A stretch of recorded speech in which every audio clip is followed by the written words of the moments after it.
얼마 전에 제가 창세기 1장을 좀 보다가 2절, 3절을 읽는 가운데 오늘 함께 나눌 말씀에 대한 내용을 좀 깊이 생각하게 되었습니다. 오늘 시간 관계상 요한복음 함께 읽으신 요한복음 말씀만 먼저 말씀 중심으로 살펴보도록 하겠습니다.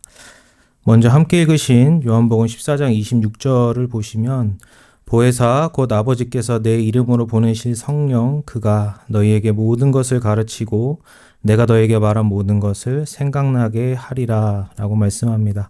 여기에 이제 세 가지 내용이 나옵니다. 첫 번째 보혜사라는 것은 성령의 공식적인 호칭입니다. 우리가 성령을 부를 때 보혜사라고 부른다라고 하는 거고요. 다음으로 곧 아버지께서 내 이름으로 보내신다라는 것은 이건 성령의 존재적인 특성입니다. 이걸 신학적으로 위격적 특성이라고도 얘기하는데 성령의 존재의 특성이 어떤 것인가? 그것은 성부 하나님 아버지께서 내 이름, 예수 그리스도의 이름으로 보내신다. 그 분이 바로 성령이시다라는 겁니다. 그렇다면 그 성령이 어떤 일을 하시는지가 그 다음에 나옵니다. 너희에게 모든 것을 가르치고 내가 너희에게 말한 모든 것을 생각나게 한다. 그러니까 성령이 이러한 호칭과 존재의 특성을 가진 성령께서 하시는 일이 뭐냐면 예수님이 가르치시고 예수님이 말씀하신 예수님 말씀하신 모든 것을 가르치시고 생각나게 하시는 분, 그것이 바로 성령이다라고 말씀하십니다. 이어지는 요한복음 15장 26절에서 내가 아버지께로부터 너희에게 보낼, 이것도 역시 성령의 존재적인 특성입니다. 예수님께서 아버지로부터 보내시는 분이다. 그분이 성령이다. 그리고 이어지는 보혜사는 호칭이고요. 또 곧 아버지께로부터 나오신다. 이것도 역시 성령의 존재적인 특성이고, 그 다음에 진리의 성령이라는 것은 성령의 또한 공식적인 호칭이죠. 그러니까 보혜사 다음으로 나오는 공식적인 호칭. 근데 그분이 왜 진리의 성령이냐면 그가 오실 때에 그가 예수 그리스도를 증언하신다. 이 일을 하시기 때문에 진리의 성령이라 불리시는 것입니다. 그래서 이 말씀대로 사도행전 2장에서 오순절 성령이 강림하시고 임하셨을 때 그때 나타났던 가장 특징적인 게 뭐냐면 성령으로 충만했던 예수님의 제자들, 베드로를 대표로 한 예수님 제자들이 예수 그리스도가 누구신지를 구약 성경을 기초로 선언을 했고 선포를 했고, 그래서 예수 그리스도 믿고 회개하게 한 거죠. 그러니까 이것이 성령이 하시는 일의 핵심이다, 본질이다, 표준이다라는 말씀입니다. 그리고 이어지는 요한복음 16장 14절에서 그가 내 영광을 나타내리니 내 것을 가지고 너에게 알리시겠습니다. 이것은 이제 성령의 그 사역을 지금 더 함축적으로 얘기하는데 그가 예수님의 영광을 나타내시고 예수님의 것을 가지시고 너희에게 알리신다라는 그런 성령의 사역이 이렇다라는 걸 말씀합니다. 여기서 내 것이라는 것, 그리스도의 것이라는 것은 우리가 이어지는 요한복음 19장 30절 말씀, 왜냐하면 이게 이제 예수님께서 십자가에 달려서 돌아가시 얼마 전의 말씀이기 때문에 요한복음 19장 30절 말씀을 통해서 우리가 이해를 해야 됩니다. 요한복음 19장 30절에서 예수님께 십자가에서 뭐라고 하셨냐, 마지막에 다 이루었다라고 말씀을 하시고 돌아가시죠. 근데 그게 다 이루었다면 뭘 이루었다라는 것이냐? 하나님 아버지의 뜻을 다 이루었다라는 것이죠. 그럼 아버지의 뜻을 다 이루신 게 뭐냐? 그게 바로 의라는 겁니다. 의. 그 의가 그러면 무엇이냐? 바로 죄인인 우리를 구원하는 의입니다.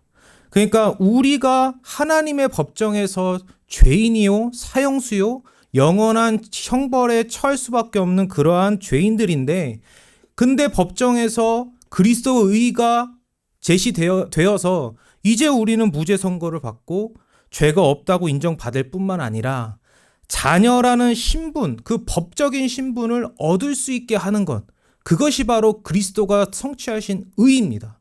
그 의를 가지고 성령께서 우리에게 알린다라는 거죠. 그 의를 예수 그리스도를 전하는데 예수 그리스도께서 성취하신 의를 알리셔서 믿게 하시는 게 성령의 일의 핵심이라는 겁니다. 그래서 오늘 이 말씀을 통해서 우리가 세 가지를 생각해 볼 수 있는데, 먼저는 창조뿐만 아니라 구원에 있어서 그리스도와 성령이 함께 일하신다라는 것입니다. 그러니까 예수님은 예수님의 일을 따로 하시고 성령은 성령의 일을 따로 하시는 게 아니라 예수님과 성령께서, 성자와 성령께서 창조와 구원이라는 하나의 일을 함께 하신다는 것입니다. 그 이유가 뭐냐면 오늘 본문 말씀에 나오는 성령의 그 존재의 특성, 아까 말씀 특성에서 나오는 건데, 그 이유가 뭐냐면 예수님과 성령이 동일한 하나님이시기 때문인 것입니다. 예수님과 성령이 다른 하나님이 아니라 하나의 신성을 갖고 계신 동일한 하나님이기 때문에 같은 일을 함께 하신다라는 것입니다. 근데 같은 일을 함께 하시는데, 왜냐하면 그 동일한 하나님이 어떻게 나타나냐면 아까 말씀드린 아버지께서 내 이름으로 보내신다라고 했죠. 그렇죠? 그러니까 예수 그리스도께서, 아니 성부 하나님께서 예수님의 이름으로 성령을 보내신다라고 14장 26절에 나오고, 15장 26절에서는 예수님께서 아버지로부터 보내신다라고 말씀하시거든요. 근데 성령은, 지금 보내받는 성령은 하나님이세요. 그럼 하나님을 보낼 수 있는 분은 누구시겠습니까? 하나님밖에 없습니다. 신적인 존재를 보낼 수 있는 존재는 하나님밖에 없어요. 그건 인간도 할 수 없고 어떤 피조물도 할 수 없습니다. 그건 신적인 능력이 있어야 되는 거죠. 그렇기 때문에 아버지와 아들도 하나님이시고 보냄받는 성령도 하나님이시다. 동일한 하나님이시다. 그렇기 때문에 동일한 일, 같은 일을 함께 하신다. 그래서 창세기 1장 2절 3절에서 2절에서는 이제 지구를 만드시고 그 지구가 혼돈과 공허 가운데 있고 흑암이 수면 위에 이렇게 있을 때 그 수면 위에 성령이 운행하신다고 말씀하시거든요. 그 운행은 알을 품고 있다라는, 그러니까 앞으로 그 지구의 구체적인 생명체들을 창조할 것을 이제 준비하고 계시는 거, 대기하고 계시는 건데, 그러면 3절에 이어서 성령께서 이제 운행하시다가 요거 만드셨고 요거 만드셨고 요거 만드셨다라고 할 것 같은데, 3절에 뭐라고 말씀하시냐면 하나님이 빛이 있으라 하심에 빛이 있었고, 이렇게 갑자기 말씀이 나와요. 그럼 거기서 하나님의 말씀은 누구십니까? 요한복음 1장에 나오는 성자 하나님이세요. 그러니까 성령께서 기다리시다가 성자께서 빛이란 존재를 계획하시고 이제 그 빛이란 존재를 있게 말씀으로 선포하실 때 성령께서 있게 하시는 거죠. 그러니까 1장 3절에서 빛이 있으라 하시면은 성자의 사역이라면 빛이 있었고는 성령의 사역입니다.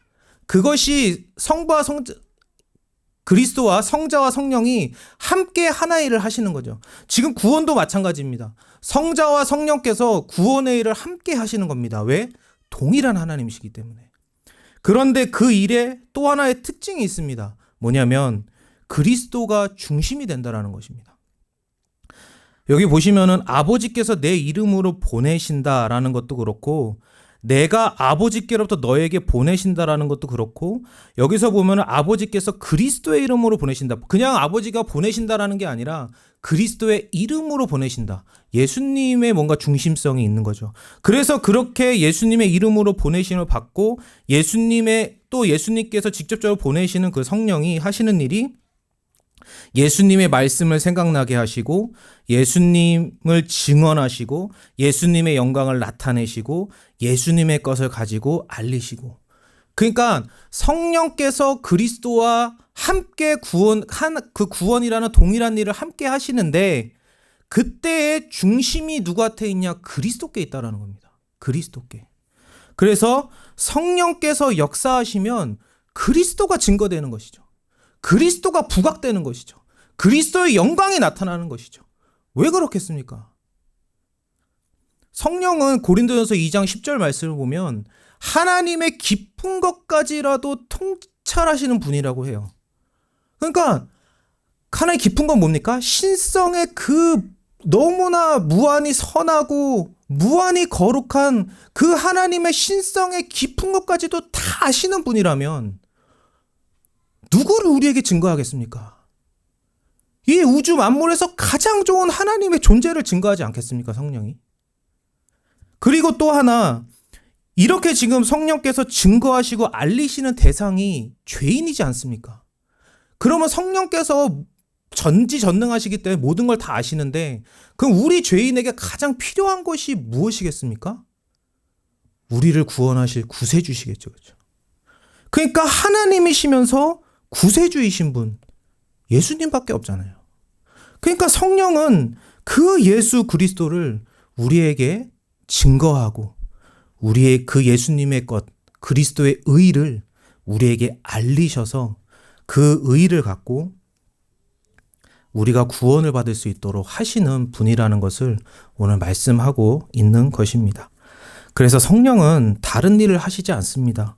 성령께서 영감으로 성경을 기록하시게 한 이유는 그 성경을 통해서 예수님을 증거하셔서 예수님을 믿게 하시기 위함이고, 그 예수님을 믿음으로 죄인들이 이 죄악된 세상에서 보호를 받게 하고, 그리고 끝까지 예수님 믿어서 천국에 들어가게 하시기 위함입니다.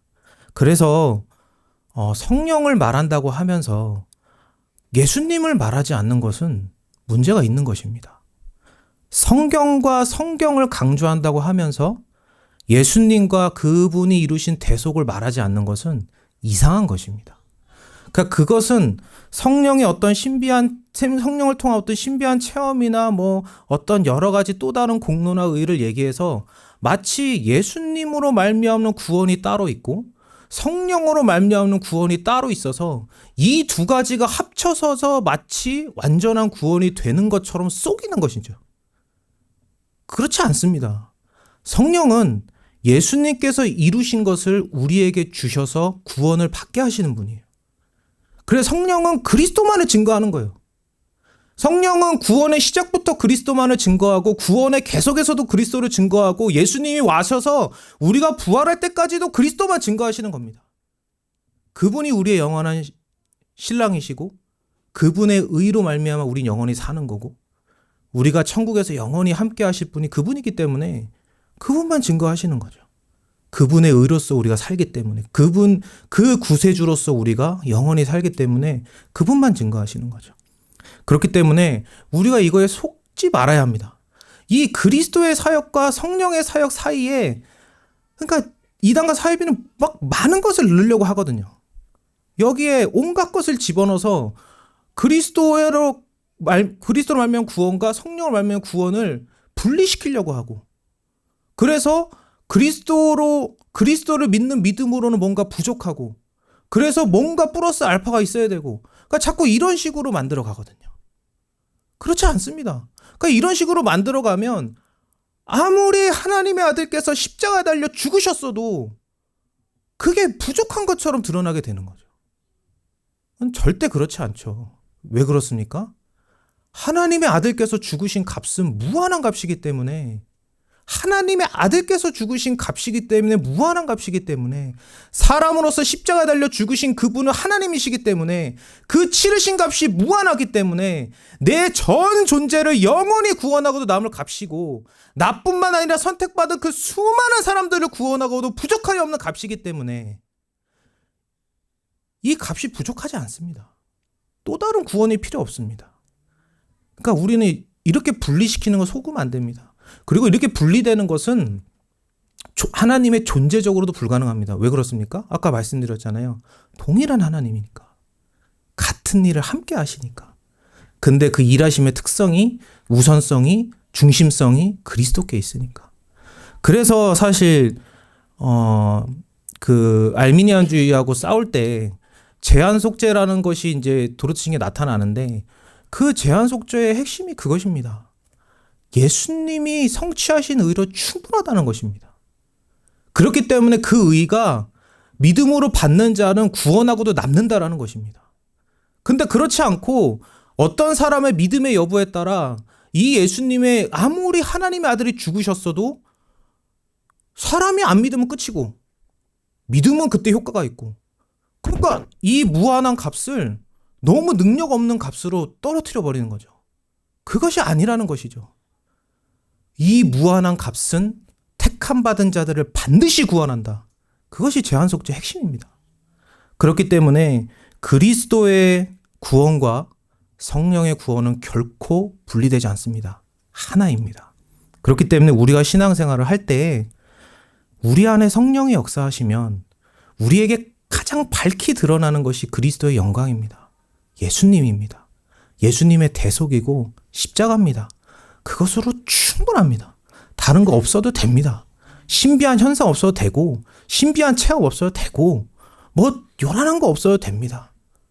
그냥 그리스도와 인격적인 만남, 교제, 그 생활, 그거는 충분합니다. 그것에 대한 표를 주시지 않았습니까? 예수님을 처음 믿었을 때 주신 표, 세례, 예수님과 함께 계속 살아가는 표, 성찬 주시지 않았습니까? 충분합니다. 그리고 우리의 말씀이 있지 않습니까? 성령은 말씀으로 그리스도만 증거하십니다. 그렇기 때문에 우리의 신앙생활에 있어서 계속 성령께서 역사하실 때 부각되는 것이 바로 그리스도입니다. 그리스도. 오직 그리스도. 오직 그리스도. 그러므로 신앙생활을 하시는 데 있어서 나를 구원하신 그 그리스도, 그리고 그 의로 나를 무죄 선고받게 하신 사형수에서 자녀라는 이 엄청난 우리의 존재의 변화를 일으켜 주신 그 그리스도, 그리고 그리스도의 의, 그리고 지금도 우리가 자녀로서 살아가면서 우리는 연약하고 죄인이기 때문에 그리스도의 의라는 보호막이 없으면 우리는 당장이라도 진노와 심판 가운데 멸망할 수밖에 없지만, 그 그리스도의 의가 우리를 보호하고 계셔서 오히려 하나님 우리를 자녀로서 사랑해 주시고 모든 선한 것을 쏟아부어 주시고 말씀으로 교훈하고 책망하고 바르게 하고 의로 교육하셔서 하나님의 선한 일을 하기에 부족함이 없는 자로 우리를 성화시켜 주시는 그 그리스도의 은혜, 그러한 우리와 함께하는 그리스도와 그러한 그리스도의 의의 공로의 은혜를 풍성히 누리시는 저와 여러분이 되기를 간절히 소원합니다. 기도하겠습니다. 거룩하고 자비로우신 하나님 아버지, 감사합니다. 저희가 다른 것을 믿고 다른 것 때문에 혼란스럽지 않고 오직 그리스도와 우리를 위해, 우리의 구원을 위해 이루신 그 의만을 성령과 말씀과 믿음으로 붙들게 하여 주시니 감사합니다. 성령도 성경도 믿음도 다 그리스도만을 우리에게 증거하오니 우리가 예수님만을 굳게 붙들고 예수님 오실 때까지 끝까지 예수님만 믿고 그리고 그 믿음으로 천국에 들어가는 저희 모두가 되게 하여 주시니 감사합니다. 이 은혜를 감사함으로 잘 누리는 귀하고 복된 우리 모두의 삶이 되게 하여 주시옵소서. 감사드리며 예수님 이름으로 기도드립니다. 아멘.